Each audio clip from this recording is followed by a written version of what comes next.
Hi, Vitas here again, and today I want to go over one of my favorite mobility exercises for the shoulder.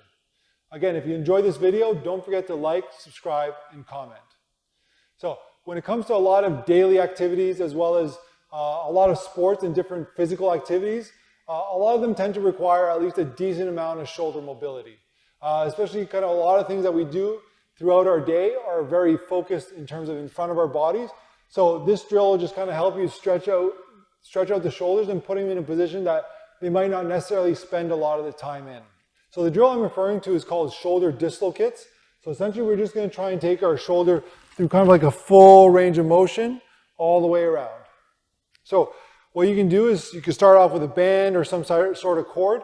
This will give you a little bit of freedom in terms of the wrist position. But all you're simply going to do is you're going to take the band and you're just going to keep your elbows straight. And you're just going to go gradually as far back as you can. So again, initially it might be tough for you. You might just kind of get to here. And what you can do is you can actually kind of pull the band apart and then keep it pulled apart just to get yourself a little bit more range of motion. So if we look at from the front, so again, once I get to that sticking point, I'm just going to pull it wider and come behind myself and then back. Okay, so once you get comfortable with that, doing that again for about 8 to 10 repetitions, you can start to work yourself towards a dowel. So the reason this is a little bit more challenging is because you don't have the freedom of mobility in the wrists. It's kind of in a more locked position. So again, what you're going to do is keeping your elbows straight. You're just going to go as far back as you can. So again, trying to go through that full range of motion. So obviously the closer your hands are together, the more difficult it is.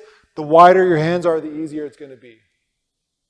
So if you're finding a lot of difficulty with that version, what you can do is, again, you can kind of go to a 2-finger grip. Again, this will give you a little bit more freedom in terms of where your hand position can be. And again, coming up. So again, even if that's difficult, you can switch to a little bit of a modified version where you're going to come back. And then you're just going to bend once you reach that sticking point.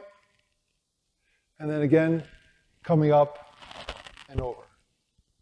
So once you mastered the full one, you have a couple options. You can start to kind of work your hands closer together, making it more difficult, or you can start to add a little bit of weight. Typically, people will add a little bit of weight to the dowel. Again, I'm going to use a bit of a lighter barbell here just to demonstrate. So again, make sure you master the full range of motion with the dowel, being able to do about 10 to 15 reps before you start adding any weight. So again, once we have our weight, same idea, elbows locked out. I'm just going to try and come up and then go all the way around.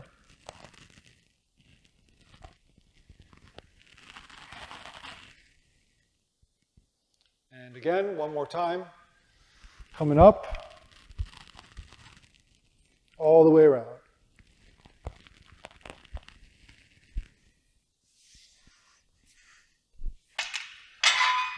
So again, take your time with that drill. Again, start with the band, get really, really comfortable with the band for a couple weeks before you move to the dowel, and the same thing with the dowel. Make sure you get full range of motion, work on it a few weeks, and then again, you can add a little bit of, you can kind of slide on a weight plate onto the dowel just to make it a little bit more challenging before you progress to any lighter weight. You really want to gradually progress this drill because it can be quite challenging, especially the farther back you go in range. So, I hope you found that video useful. Again, if you enjoy that or have any questions, feel free to comment down below. Otherwise, don't forget to like and subscribe, and we'll see you next time. Thank you.